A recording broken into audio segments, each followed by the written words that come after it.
Selamat datang kembali di Jin dan Jun Channel. Bersama saya Junaidi dalam seri tutorial Google Sheet atau Spreadsheet. Guys, kali ini saya akan membuat video tutorial tentang penggunaan fungsi sum. Oke. Nah, ini saya udah siapkan datanya guys. Sebenarnya ini data saya siapkan dengan fungsi random. Kalau teman-teman belum paham bagaimana mendapatkan data random, teman-teman bisa tonton video saya sebelumnya. Oke, saya siapkan data ini dalam 3 kolom guys. Ada bilangan A, bilangan B, bilangan C, dan 1 kolom jumlah. Oke, di bawah juga saya ingin buat dengan kolom jumlah gitulah ya. Oke, artinya saya akan gunakan fungsi sum untuk menjumlahkan nilai pada kolom B atau pada kolom C atau pada kolom D. Oke, pertama, kalau teman-teman tidak menggunakan fungsi sum gitu ya, ini jumlah saya nggak usah tulis jumlahnya ya, saya bilang dengan cara satu guys. Ini ada cara satu.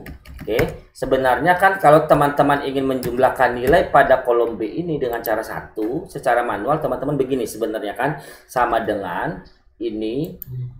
Oke, maaf, sama dengan teman-teman buat ini, lalu tambah ini, tambah baris berikutnya, tambah baris berikutnya, ditambah baris berikutnya guys. Oke, nah dengan cara ini pun bisa, karena sum itu artinya menjumlahkan guys. Oke, menjumlahkan. Nah dengan cara ini bisa guys. Nah ini akan menghasilkan sebuah nilai penjumlahan B3, B4, B5, B6, B7. Saya coba enter guys ya. Nah menghasilkan nilai 845 guys. Oke, nah ini dengan cara pertama. Nah kalau ini teman-teman perhatikan, ini sebenarnya menjumlahkan nilai secara berurut guys. Pada B3, B4, B5, B6, B7. Oke. Nah, cara ini bisa dengan cara kedua. Teman-teman gunakan dengan cara kedua, bisa menggunakan sum gitu ya. Cara kedua dengan menggunakan sum artinya teman-teman dengan maksud menjumlahkan juga tapi menggunakan fungsi sum. Nah, ini guys, sum. Nah, ini sum yang digunakan. Teman-teman perhatikan, sum lalu ada nilai 1, nilai 2, nilai 3 dan seterusnya, ini enggak terbatas. Nilai pertama, ini nilai kedua ini dalam kurung kotak, guys. Kurung kotak artinya yang ini tidak dalam kurung kotak. Nah, artinya sum wajib minimal mengandung 1 nilai. Nah, nilai kedua dan seterusnya itu bebas. Ini artinya, maka ini sifatnya opsional guys. Ini opsional, tetapi ini wajib. Oke, berarti sum ini nggak bisa teman-teman langsung kurung tutup, nggak bisa. Harus minimal ada 1 nilai. Oke, kalau melihat struktur rumusnya guys, sum nilai pertama nilai kedua, artinya cara yang tadi teman-teman terapkan di sini dengan pola begini, B3 tambah B4, B5 tambah B6 tambah B7 dengan cara sum, teman-teman bisa atasi dengan cara yang berbeda. Oke, misalnya teman-teman tulis begini guys, maaf. Oke, teman-teman tulis berarti kan nilai 1, nilai 2. Teman-teman bisa pilih ini, lalu teman-teman titik koma, lalu pilih ini titik koma, pilih ini titik koma, pilih ini titik koma, pilih ini titik koma.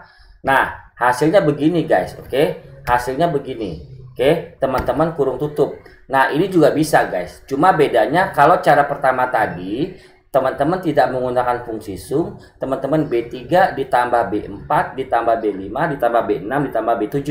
Tetapi yang cara kedua ini saya gunakan sum, nilai pertamanya B3, lalu titik koma B4, titik koma B5, titik koma B6, B7. Tidak ada simbol penjumlahan guys, karena sum itu artinya sudah penjumlahan. Nah ini kalau saya enter guys, hasilnya sama guys, tuh 845, 845. Oke, nah ini dia 845. Oke, cara kedua. Nah, cara ketiga, teman-teman bisa juga dengan cara langsung guys, langsung sumnya teman-teman buat langsung. Artinya apa? Kalau teman-teman lihat struktur penjumlahannya, ini kan berurut guys, dari B3 sampai B7. B3, B4, B5, B6, B7. Nah, ini bisa dianggap sebuah rank. Kalau pernah saya bahas pada video sebelumnya, ini disebut sebagai vertical rank guys, gitu ya. Nah, cara ketiga, teman-teman bisa gunakan rumus sum, kurung buka, langsung saja sebut alamatnya guys. Tadi kan B3, saya ulang ya, ini kan B3, B3 sampai B7. artinya seluruhnya berada di kolom B, tetapi pada baris ketiga dan baris ketujuh. Nah, ini berarti alamat ranknya B3.2 B7 guys. Oke.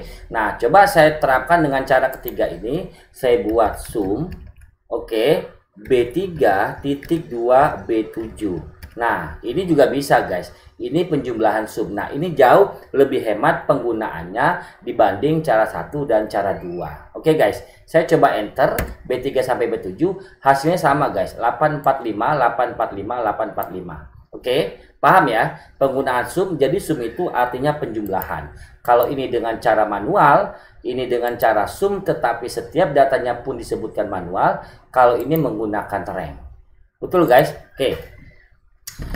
Nah, lalu ada pertanyaan, bagaimana kalau kita ingin menjumlahkan nilai pada satu kolom tetapi tidak seluruh selnya kita jumlahkan? Oke, maaf pertanyaan begitu, misalnya begini guys. Teman-teman, maksudnya yang ingin dijumlahkan kolom 5 ini tidak ingin dijumlahkan. Saya coba beri warna ya. Ini tidak ingin dijumlahkan. Jadi yang ingin dijumlahkan adalah data dari baris 3 dan baris 4 dan dijumlahkan baris 6 dan baris 7. Betul ya?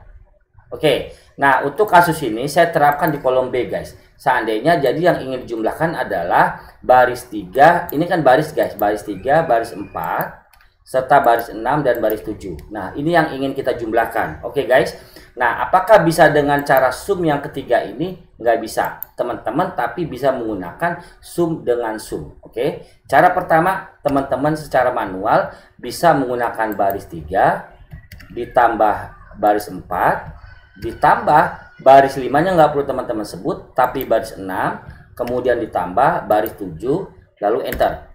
Nah, 535. Hasilnya begini guys ya. Hasilnya begini, teman-teman lihat. C3, C4, C5-nya nggak ada, C6 dan C7. Oke. Nah, cara begini bisa teman-teman atasi dengan cara kedua, menggunakan sum tadi. Juga bisa sum. Oke, dengan sum.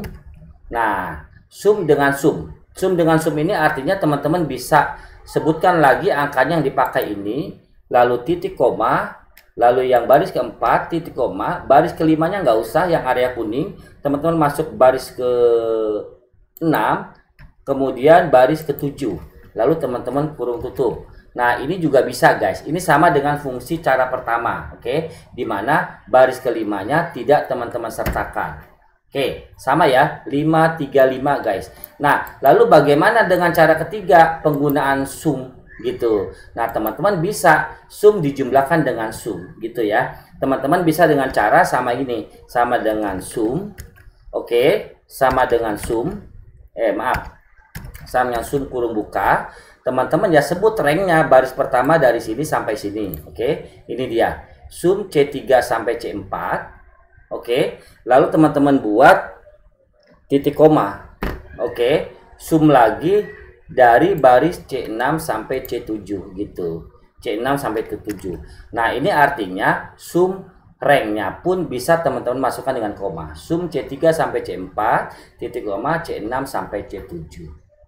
Teman-teman jumlahin, maka dia pun akan menghasilkan nilai yang sama. Oke guys, itu cara penggunaan sum secara sederhana gitu.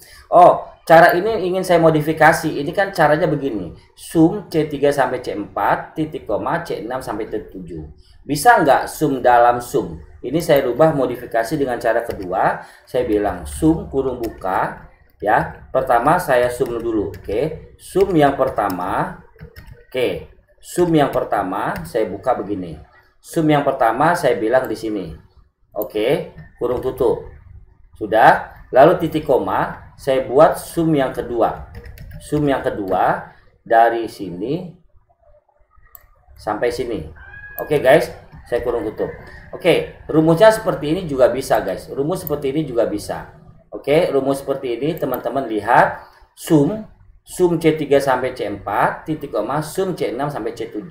Ini sama aja dengan cara ketiga, cuma saya coba rubah modifikasi. Sama guys, ya, 535, 535, 535. Oke, ini contoh implementasi sum dalam berbagai kasus. Silakan teman-teman kembangkan sendiri untuk mendapatkan eksplorasi yang lebih mendalam agar teman-teman lebih menguasai.